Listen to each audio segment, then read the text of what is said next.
Selamat hari Minggu, Shalom buat kita semuanya. Sangat bersyukur karena Tuhan masih memberikan kita kesempatan untuk mendengarkan firman Tuhan.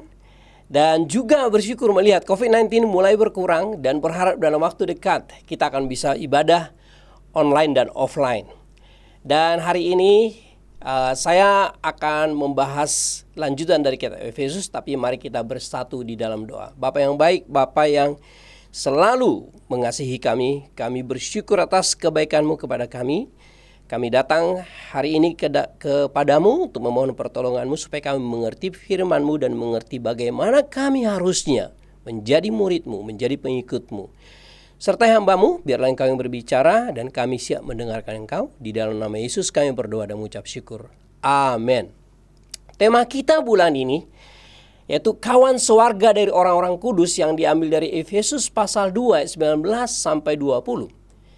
Demikianlah kamu bukan lagi orang asing dan pendatang, melainkan kawan sewarga dari orang-orang kudus dan anggota-anggota keluarga Allah yang dibangun di atas dasar para rasul dan para nabi dengan Kristus Yesus sebagai batu penjuru. Kita hari ini adalah kawan sewarga, orang-orang kudus. Kenapa? Karena kita telah ditebus oleh Yesus. Dan kita sama-sama belajar dari kitab Efesus. Kitab Efesus dibagi dua bagian. Pasal 1 sampai 3 adalah tentang apa yang Tuhan telah lakukan. Dan Efesus pasal 4 sampai 6, apa respon kita terhadap apa yang Tuhan telah lakukan kepada kita. Atau apa yang kita lakukan dengan apa yang Tuhan telah lakukan kepada kita. Dalam 3 minggu pertama, kita sudah mendengarkan khotbah Efesus pasal 1, pasal 2, pasal 3. Dan kita sangat bersyukur telah dibantu sangat banyak mengerti apa yang telah lakukan. Pasal 1 dibantu oleh Bapak Harlem, pasal 2 dibantu Bapak Budi Hartono, pasal 3 minggu yang lalu oleh Bapak Frankie. Dan saya berharap itu telah membuat kita mengerti betapa berharganya kita. Betapa baiknya Tuhan kepada kita yang telah membuat kita layak menjadi warga surgawi. Dan hari ini saya akan khotbah dari pasal 4. Di mana saya mau mengajak kita melihat apa respon kita dengan apa yang Tuhan telah lakukan kepada kita. Jadi kita perlu memulainya dengan pertama mengerti tentang kasih karunia Tuhan. Karena kasih karunia Tuhan, kita orang berdosa telah ditebus menjadi keluarga Tuhan atau tubuh Kristus. Kita seorang berdosa telah ditebus menjadi warga surgawi. Disebut orang-orang kudus, saint. Kita semua adalah orang-orang kudus karena penebusan Tuhan. Dan harusnya kita sangat bersyukur. Kita harusnya sangat berterima kasih atas apa yang Tuhan telah lakukan kepada kita. Nah, sekarang ini kita akan lihat di pasal 4 ayat 1. Sebab itu aku menasihatkan kamu, aku orang yang dipenjarakan karena Tuhan, supaya hidupmu sebagai orang-orang yang telah dipanggil berpadanan dengan panggilan itu. Paulus menyerukan, dia dari penjara karena pelayanannya, karena keinginannya membangun keluarga Tuhan, membangun jemaat Tuhan. Dia menyerukan kepada jemaat di Efesus, dia bilang, supaya hidup jemaat Efesus berpadanan dengan panggilan itu. Saya percaya ini juga seruan Tuhan kepada kita. Kita telah dipanggil menjadi anggota tubuh Kristus, menjadi jemaat Tuhan, dan Tuhan berharap kita juga perlu hidup berpadanan dengan panggilan Tuhan. Nah, bagaimana kita bisa berpadanan dengan panggilan Tuhan? Apa yang kita bisa lakukan untuk menunjukkan bahwa hidup kita telah berpadanan dengan panggilan Tuhan? Saya lanjutkan ke ayat 2 sampai 6. Hendaklah kamu selalu rendah hati, lemah lembut dan sabar. Tunjukkanlah kasihmu dalam hal saling membantu dan berusahalah memelihara kesatuan roh oleh ikatan damai sejahtera. Satu tubuh dan satu roh, sebagaimana kamu telah dipanggil kepada satu pengharapan yang terkandung dalam panggilanmu, satu Tuhan, satu iman, satu baptisan, satu Allah dan Bapa dari semua, Allah yang di atas semua dan oleh semua dan di dalam semua. Paulus mengharapkan kita untuk kita memelihara persatuan. Kita sebagai jemaat di sini datang dari latar belakang yang berbeda-beda. Dan kita pasti akan ada kendala dalam hal bisa bersatu, membangun unity. Kita datang dari latar belakang berbeda, tapi kita perlu di sini datang semuanya melihat walaupun kita berbeda-beda, tapi kita satu di dalam Tuhan. Semua kita berbeda, tapi kita satu di dalam Kristus. Nah, untuk kita bisa mempunyai pemikiran, mempunyai keinginan, mempunyai hati untuk melihat bahwa kita satu di dalam Kristus, kita perlu kerendahan hati. Apa itu kerendahan hati? Kerendahan hati adalah melihat diri kita sebagaimana Tuhan melihat kita. Orang bilang saya rendah hati, itu tidak berarti sudah pasti rendah hati. Tapi kalau kita langsung melihat tentang apa yang Tuhan lihat tentang kita, saya percaya tidak satu pun kita akan merasa lebih baik. Kita semua akan langsung merasa kita seorang berdosa. Kita akan rendah hati. Jadi perlu memiliki kerendahan hati seperti ini di dalam membangun persatuan di dalam jemaat Tuhan. Yang kedua adalah kelemah lembutan. Ya, kelemah lembutan adalah kita bisa menerima kekurangan orang lain. Kita bisa melihat kesalahan orang itu dan ada kasih karunia untuk mereka. Kita bisa mengingatkan orang. Nah, saya dalam hal ini butuh bertumbuh banyak karena saya datang dari latar belakang yang selalu ngomong, tapi kadang harus belajar lebih lemah lembut. Yang ketiga adalah kesabaran. Karena kita datang dari latar belakang yang berbeda-beda, kita perlu sabar. Kadang pemikiran orang yang kita beda. Ya, sabar di sini adalah kalau kita melihat ke Yakobus 1 ayat 19 sebenarnya ada kemiripan, lambat marah. Sabar bukan berarti kita akan terus menerima seorang berdosa, tapi kita betul-betul melihat bagaimana respon Tuhan dengan dia. Kita bersabar sampai orang ini bisa mengerti, tapi kita juga ada masa di mana kita harus menegur orang dengan kasih. Jadi sabar di sini, lambat marah. Ini tiga hal yang dari Efesus pasal 2 tadi untuk kita bisa membangun unity di dalam jemaat. Karena apa? Karena jemaat kita adalah jemaat dari latar belakang suku, budaya, dari latar belakang berbeda-beda. Suku dan budaya yang berbeda. Sifat yang berbeda. Warna kulit yang berbeda. Latar belakang pendidikan yang berbeda. Latar belakang ekonomi yang berbeda. Otomatis perbedaan ini membuat kita akan banyak sekali perbedaan. Dan ini sangat potensial membuat kita bisa terpisah. Menjadi tidak akur, tidak unity. Tetapi kalau kita melihat di semua kita yang berbeda-beda ada Kristus, ini adalah kekayaan jemaat. Perbedaan-perbedaan ini harusnya adalah kekayaan. Tapi kita semua harus mengambil keputusan. Saya mau menyatu dengan jemaat Tuhan yang berbeda ini. Ini mengingatkan saya menjadi jemaat Tuhan. Tahun 92 akhir saya datang ke ibadah kita. Dan saat itu jemaat kebanyakan terdiri dari berlatar belakang Chinese. Dan saya sendiri perantau dari desa yang dimana saya sudah terbiasa dari mulai SD sampai SMA dengan mayoritas suku yang sama dengan saya, suku Batak, dan saya akhirnya merasa tidak nyaman kalau saya harus bergaul dengan suku yang berbeda. Tetapi sangat menarik, waktu saya datang di jemaat, sangat berbeda, hanya beberapa pribumi. Dan di daerah saya, perbedaan pribumi non-pribumi cukup tajam. Tetapi saya sangat kaget karena waktu saya datang ke jemaat, banyak sekali orang yang berbeda dengan saya, terutama yang Chinese ini, menganggap saya sahabatnya, menganggap saya temannya, mengajak saya belajar kita. Bahkan kita sering makan bersama. Paradigma pikiran saya jadi berubah. Ini saya merasakan ketulusan yang luar biasa. Dan itu telah membuat saya melihat ini keluarga yang berbeda. Saya merasakan persatuan. Saya nggak tahu berapa kali kita pergi retret.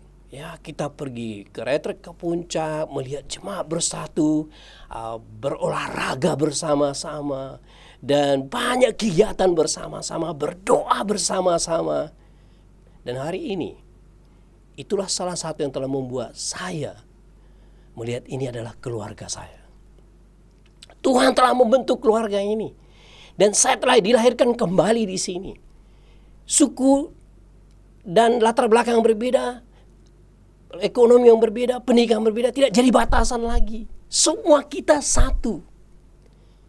Ini adalah keluarga yang telah mengubahkan hidup saya.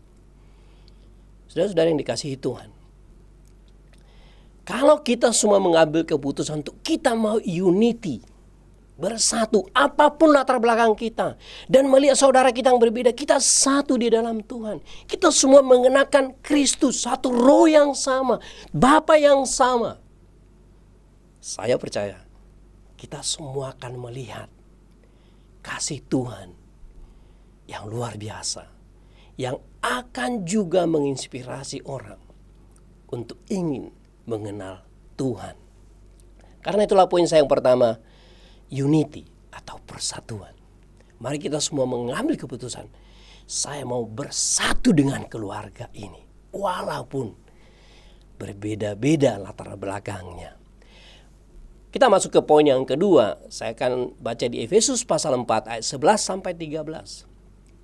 Dan ialah yang memberikan baik rasul-rasul maupun nabi-nabi, baik pemberita-pemberita Injil maupun gembala-gembala dan pengajar-pengajar, untuk memperlengkapi orang-orang kudus bagi pekerjaan pelayanan, bagi pembangunan tubuh Kristus, sampai kita semua telah mencapai kesatuan iman dan pengetahuan yang benar tentang anak Allah, kedewasaan penuh, dan tingkat pertumbuhan yang sesuai dengan kepenuhan Kristus.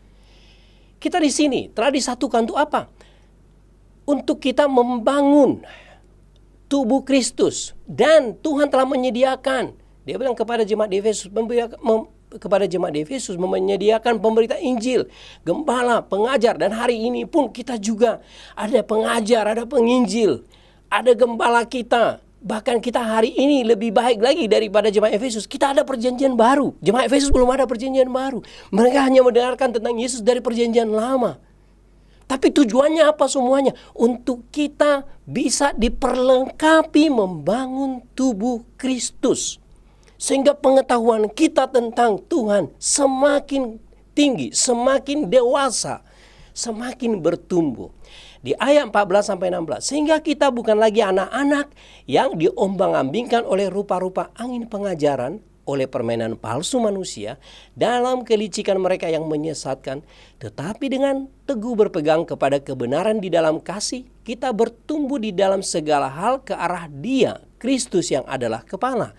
Daripadanya lah seluruh tubuh yang rapi tersusun dan diikat menjadi satu oleh pelayanan semua bagiannya sesuai dengan kadar pekerjaan tiap-tiap anggota, menerima pertumbuhannya dan membangun dirinya di dalam kasih. Jadi kita semua di sini kita bertumbuh semakin dewasa, ya, gak lagi anak-anak, kata Paulus kepada jemaat di Efesus. Gak lagi anak-anak. Kita membayangkan Efesus adalah kota yang sangat maju, sangat banyak filsuf di sana, ya, sangat banyak pengaruh Yunani di sana, dan akan banyak sekali ajaran yang bisa mempengaruhi iman mereka. Dan Paulus mengingatkan mereka supaya mendengarkan pengajaran dari para penginjil, pengajar, para rasul, supaya mereka kuat, gak gampang diombang-ambingkan pengajaran yang datang ke mereka. Hari ini, pengajaran yang menekan kita bukan hanya filsuf, tapi juga pengajaran yang kadang-kadang melemahkan atau melemahkan iman kita, atau membuat kita menjadi seorang Kristen yang biasa aja, yang membuat kita kadang-kadang menjadi Kristen gak perlu bertumbuh. Tapi kalau kita lihat di sini, sebenarnya kita perlu semua mengambil keputusan untuk bertumbuh semakin dewasa. Bertumbuh semakin dewasa di dalam Tuhan. Nah, kalau kita gak bertumbuh dewasa, kita gak mungkin bisa membangun atau diharapkan membangun tubuh Kristus. Kalau dalam keluarga ada anak, bayi dan anak, ya gak mungkin kita expect bayi dan anak buat apa? Ya mereka bermain saja. Tapi orang dewasa dan orang tua, ya mereka yang bisa di-expect membangun atau melakukan sesuatu untuk membangun keluarga.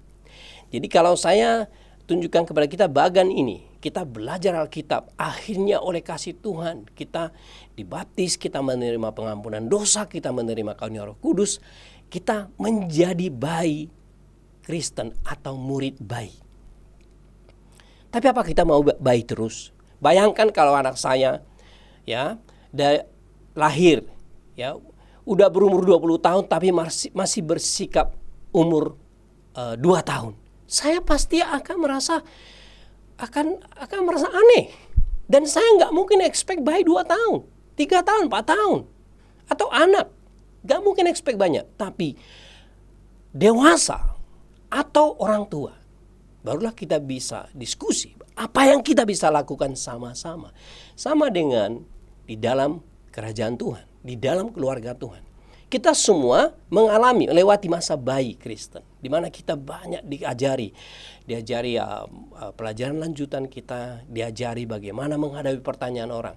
Kemudian bertumbuh lagi menjadi anak. Tapi ketika kita dewasa, kita mulai bisa menjawab. Kita mulai bisa menjelaskan apa yang kita yakini. Dan akhirnya kita juga bisa menjadi murid orang tua. Kita menuntun yang bayi dan anak. Harusnya kan begitu jadi murid Yesus. Nah, saya encourage kita sebagai saudara saya di dalam Tuhan, kita perlu bertumbuh di dalam kerohanian kita, bertumbuh dalam iman kita. Saya mau ceritakan hidup saya menjadi murid Yesus. Waktu saya belajar Alkitab dan dibaptis menjadi murid Yesus, saya berlatar belakang agama Kristen, tapi saya nggak tahu jumlah kitab di Alkitab. Saya nggak tahu bahwa ada 36 perjanjian lama dan 27 perjanjian baru. Nggak tahu. Saya nggak tahu Alkitab. Saya hanya tahu Yesus Tuhan, itu saja. Saya dulu bergereja tapi nggak ngerti. Saya nggak pernah mempelajari, tapi setelah saya mengerti tentang bayi murid, saya diajari. Saya terus belajar, akhirnya saya diajari membimbing.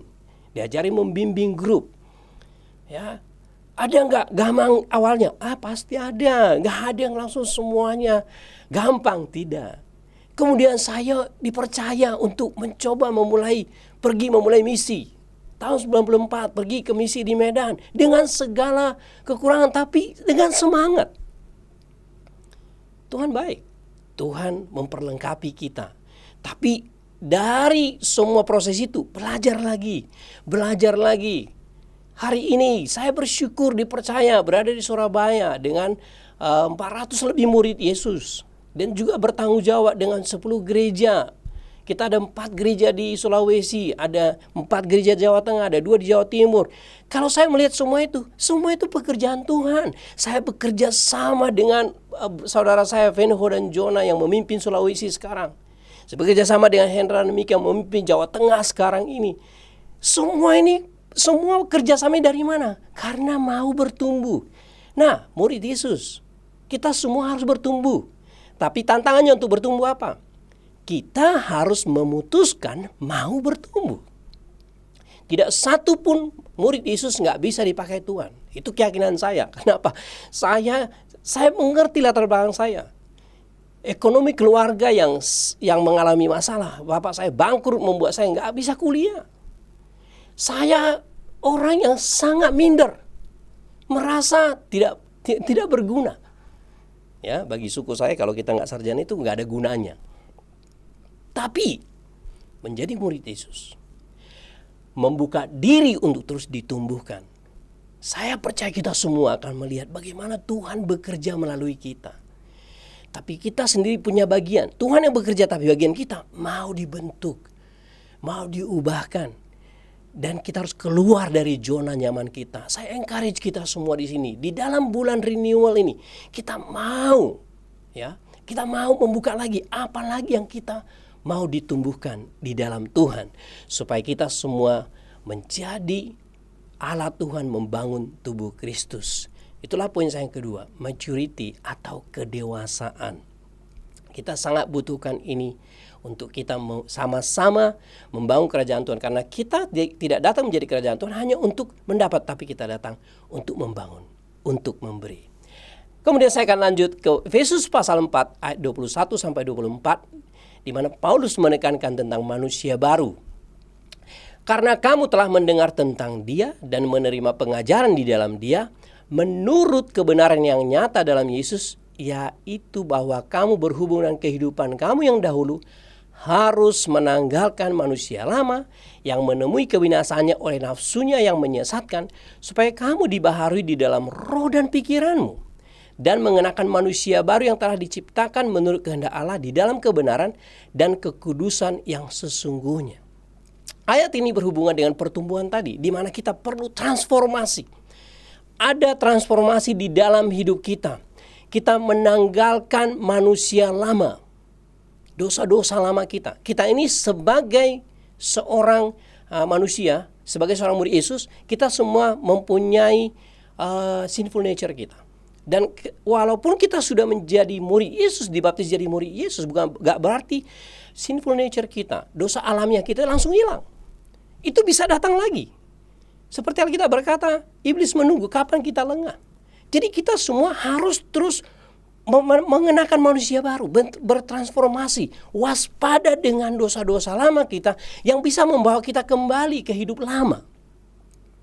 Jadi kita perlu ambil waktu untuk lihat, apalagi yang saya harus transformasi. Saya nggak boleh biarkan manusia lama masuk ke saya. Harusnya menjadi Kristen adalah kita bertransformasi terus semakin seperti Kristus, semakin seperti Kristus. Karena itulah poin kedua, berdewasa sebenarnya dilihat dari apa? Transformasi kita apa saja. Semakin lama orang harus melihat semakin banyak kualitas-kualitas Kristus, karakter Kristus di dalam hidup kita. Sangat sedih kalau kita menjadi seorang Kristen, bertambah lama jadi Kristen, tapi karakter kita nggak grow. Saya encourage kita semua, saya minta kita semua di dalam bulan renewal ini untuk kita mengambil waktu melihat kita sekarang sudah bertumbuh apa saja. Dan kemudian kita sekarang mengambil waktu mau bertumbuh apa lagi. Kita sudah bertumbuh apa saja sejak dibaptis menjadi murid Yesus, dan mau bertumbuh apa lagi ke depan.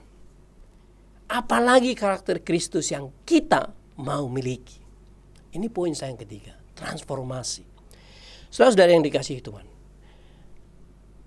di dalam Efesus pasal 4 ini, Paulus menulis surat, mengencourage, menyerukan kepada jemaat Efesus, dan saya percaya itu juga seruan Tuhan kepada kita, di mana kita sebagai jemaat memutuskan untuk bersatu, membangun unity, persatuan.